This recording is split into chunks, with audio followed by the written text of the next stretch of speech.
Alam po namin, pagod na po ang aming mayor. Lord, i-renew niyo po ang kanya pong kalakasan.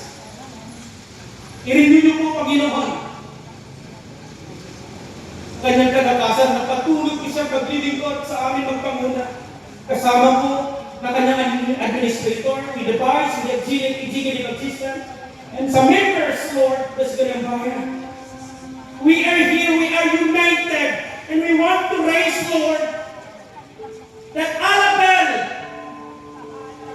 Father is for you. That Alabel Father, we will raise you, Lord.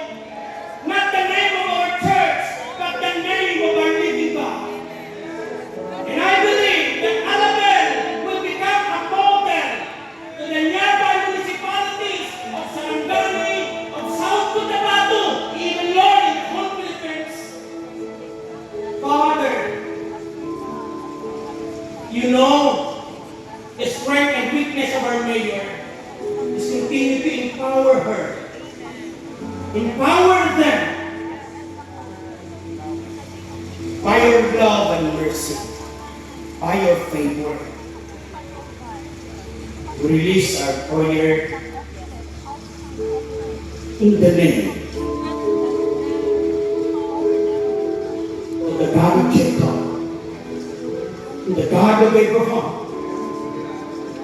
and you're the same God whom we are serving today. Father, we declare blessing upon blessing in the life of our mayor. We declare blessing and blessing, Lord, for our mayor, for our administrator, for our vice mayor, for the municipal councilors, for the executive assistant. Father, we are praying for them. Kasama po ng mga lingkod ninyo, kami nagkakaisa na itaas nyo ang aming pong munisipyo. Itaas namin ang pangalan nyo sa aming munisipyo. Our municipality of Alabel is for Christ in the name of our living God. In the name of the Father and of the Son and the Holy Spirit. Amen and amen.